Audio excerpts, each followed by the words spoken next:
नमस्ते। और आज के इस बेहद दिलचस्प विश्लेषण में आपका स्वागत है। आज हम ऋग्वेद के तीसरे मंडल के उन प्राचीन रहस्यों से पर्दा उठाने वाले हैं जो सच में आपको हैरान कर देंगे। ये कोई आम इतिहास का पाठ नहीं है। हम एक ऐसे सफर पर निकलने वाले हैं जहां एक सदियों पुराना ग्रंथ अचानक से राजनीतिक दाव पेंच और ब्रह्मांडीय दर्शन की एक जीती जागती कहानी में बदल जाता है। हम अक्सर इन ग्रंथों को बस पुरानी किताबों की तरह देखते हैं, है ना? लेकिन आज हम सच में इसके अंदर छिपी उस आग और ज्ञान की चिंगारी को महसूस करने वाले हैं। जरा कल्पना करके देखिए, आज से लगभग 3500 साल पहले का वक्त, उफनती नदियों को पार करते हुए घुमंतु कबीले और उनके द्वारा रचे गए कुछ खास भजन। कमाल की बात तो ये है कि ये शब्द न सिर्फ उस मुश्किल दौर में बचे रहे, बल्कि आज हमारे आधुनिक जीवन में सबसे ज्यादा जपे जाने वाले मंत्र बन चुके हैं। मतलब 3500 साल, ये अपने आप में कोई छोटी मोटी बात नहीं है, बिल्कुल नहीं। तो चलिए फटाफट देख लेते हैं कि आज हम किन विषयों को कवर करने वाले हैं। हम शुरुआत करेंगे प्राचीन पारिवारिक पुस्तक से, फिर मिलेंगे विश्वामित्र कबीले से, उसके बाद अग्नि और तूफानों के देवताओं पर बात करेंगे, तीसरे मंडल की उत्कृष्ट रचनाओं को देखेंगे और अंत में समझेंगे ब्रह्मांडीय व्यवस्था के गहरे दर्शन को। चलिए अपने पहले भाग से शुरू करते हैं, प्राचीन पारिवारिक पुस्तक। अब तीसरे मंडल की गहराई में जाने से पहले थोड़ा पीछे हटकर देखते हैं कि इंडो यूरोपीय साहित्य की इस सबसे पुरानी धरोहर की जगह आखिर है कहाँ। 1500 से 1200 ईसा पूर्व के आसपास पंजाब के इलाके में इसे पहली बार रचा गया था। फिर 800 से 500 ईसा पूर्व के आते उपनिषदों ने इन्हीं मूल विचारों को और ज्यादा विस्तार दिया। और आज आधुनिक युग में भी ये हमारे रोजमर्रा के आध्यात्मिक अभ्यास और गहरी रिसर्च का एक बहुत अहम हिस्सा बना हुआ है। सोचिए एक ऐसा सफर जो सदियों से बिना रुके चला आ रहा है। उस जमाने की दुनिया की अगर हम बात करें तो वो काफी अलग थी। लोग एक जगह टिक कर नहीं रहते थे, वो रथों पर चलने वाले लोग थे। रथ, मवेशी, घोड़े, सोना और खेती के लिए हल, बस यही चीजें उनकी जिंदगी हुआ करती थी।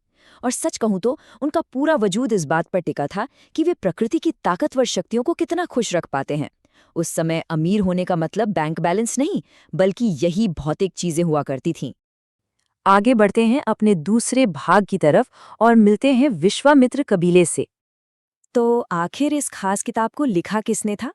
जवाब है अत्यधिक महत्वाकांक्षी विश्वामित्र परिवार ने।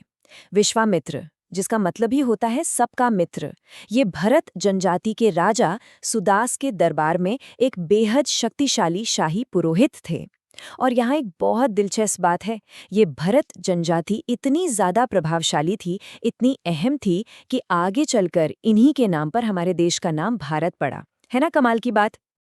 लेकिन देखिए, सत्ता और राजनीति का खेल तो हमेशा से ही टेढ़ा रहा है। जरा सोचिए, क्या होता होगा जब कोई इतना बड़ा और प्राचीन ऋषि राजा की नजरों से गिर जाए। यहाँ का इतिहास किसी थ्रिलर से कम नहीं है। शाही संरक्षण को लेकर एक बहुत ही कड़वी और पुरानी दुश्मनी शुरू हो गई, जहां विश्वामित्र को हटाकर उनकी जगह वशिष्ठ नाम के एक और बड़े ऋषि को दे दी गई। उस वक्त के हिसाब से ये एक बहुत बहुत बड़ी राजनीतिक उथल-पुथल थी। इसी के साथ आते हैं तीसरे भाग पर, अग्नि और तूफानों के देवता। जब ये कवि सत्ता से बाहर हो गए तो उन्होंने अपनी सारी ऊर्जा, अपनी सारी महत्वाकांक्षा देवताओं के लिए रचे गए शानदार भजनों में लगा दी। मुख्य रूप से दो देवताओं पर फोकस था, अग्नि और इंद्र। और इन दोनों का स्वभाव एक दूसरे से बिल्कुल अलग है।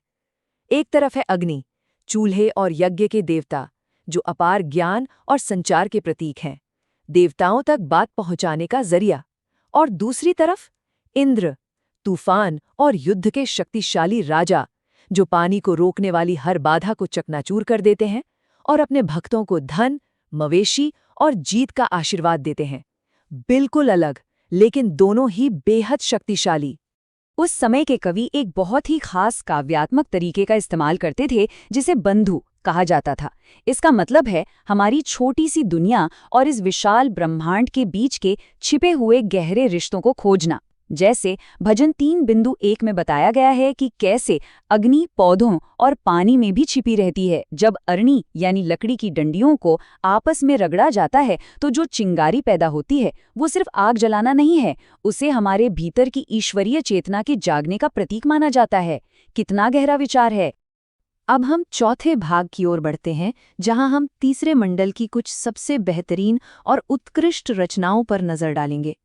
चलिए, अब इस मंडल की कलात्मक और साहित्यिक ऊंचाइयों को एकदम करीब से महसूस करते हैं। बात करते हैं भजन 3 बिंदु 33 की। दुनिया के इतिहास में इसे सबसे शुरुआती साहित्यिक संवादों में गिना जाता है। इसमें विश्वामित्र को उफनती हुई नदियों विपाश और शतुद्री, जिन्हें आज हम ब्यास और सतलज कहते हैं, उनसे बात करते हुए दिखाया गया है। वो नदियों से विनती कर रहे हैं कि वे उनकी सेना को सुरक्षित पार जाने दें। और यहाँ जो कल्पना इस्तेमाल की गई है ना, वो सच में आपको मंत्र मुग्ध कर देगी। नदियों को सिर्फ पानी नहीं कहा गया है, उनकी तुलना अपने प्रेमी से मिलने को बेताब महिलाओं से की गई हैं। यहाँ नदियाँ बेजान नहीं है, वे एक गहरे ब्रह्मांडीय कर्तव्यों को पूरा करने के लिए पूरी चेतना के साथ समुद्र की ओर बह रही हैं। वे जिंदा हैं और वे सुन सकती हैं। अब कहानी का रुख थोड़ा बदलता है। नदियों को पार करने की उस भौतिक जद्दोजहद से निकलकर कथा अचानक से हमारे मन और बुद्धि के जागरण की तरफ मुड़ जाती है। यहाँ सवित्रु का आह्वान किया गया है। सवित्रु यानी सूर्य का वो रूप जो सिर्फ रोशनी नहीं देता, बल्कि जो जीवन देता है और हमारी चेतना को शुद्ध करने वाली चमक का प्रतीक है। और इस पूरी चर्चा का सबसे अहम हिस्सा ये एक श्लोक है। भजन 3 बिंदु 62 का ये वो श्लोक है जिसे आज हम प्रसिद्ध गायत्री मंत्र के नाम से जानते हैं। हम दिव्य सूर्य के उस सबसे उत्कृष्ट प्रकाश का ध्यान करते हैं, वह हमारी बुद्धि को प्रेरित करे। सोचिए, इस मंत्र ने अपनी शुरुआत की सीमाओं को पार कर लिया और आज आधुनिक हिंदू धर्म का सबसे अहम दैनिक मंत्र बन चुका है ना ये बात रोंगटे खड़े कर देने वाली? और अब आते हैं अपने आखिरी भाग पर, ब्रह्मांडीय व्यवस्था का दर्शन। चलिए अब थोड़ा पीछे हटकर देखते हैं कि कैसे ये आग और तूफानों की प्राचीन कहानियां धीरे धीरे उस सार्वभौमिक दर्शन में बदल गई जिसे हम आज योग और वेदांत में देखते हैं। यहाँ दो बहुत ही बुनियादी विचार एक साथ रखे गए हैं, ऋत और सत्य। ऋत का मतलब है वो ब्रह्मांडीय नियम, वो डायनामिक ऑर्डर जो इस पूरी सृष्टि को चला रहा है। और सत्य, सत्य वो नैतिक सच्चाई है, वो सही काम है जिसे अपनाकर हम बिना किसी गिल्ट के इस बड़े ब्रह्मांडीय सिस्टम का हिस्सा बन सकते हैं। एक और कमाल का कॉन्सेप्ट है अग्नि वैश्वानर। आसान शब्दों में कहें तो वो ब्रह्मांडीय आग जो दुनिया के हर जीवित प्राणी के अंदर मौजूद है। सच कहूं तो उपनिषदों की उस गहरी शिक्षा के बीज यहीं बोए गए थे कि हमारा अपना वजूद और ये पूरा ब्रह्मांड दोनों अलग नहीं बल्कि एक ही हैं। जो आग तारों में है वही आग हमारे भीतर भी जल रही है। यही विचार आगे चलकर भारतीय दर्शन की सबसे बड़ी नींव बना। खैर, जैसे जैसे हम अपने इस सफर के अंत पर पहुंचते हैं, एक बात सचमुच हैरान कर देती है। कैसे नदियों को सुरक्षित पार करने के लिए मांगी गई वो छोटी सी प्राचीन दुआ धीरे धीरे सार्वभौमिक प्रकाश और चेतना के इतने बड़े दर्शन में बदल गई। अगर 3500 साल पहले किसी घुमंतू कबीले के बोले गए शब्द आज भी हमारे बीच जिंदा हैं, तो ये एक बहुत गहरा सवाल छोड़ जाता है। आज हमारे द्वारा बोले गए कौन से शब्द अगले 3000 सालों तक टिक पाएंगे? समय की इस सबसे बड़ी कसौटी पर हमारी आज की कौन सी सोच खरी उतरेगी?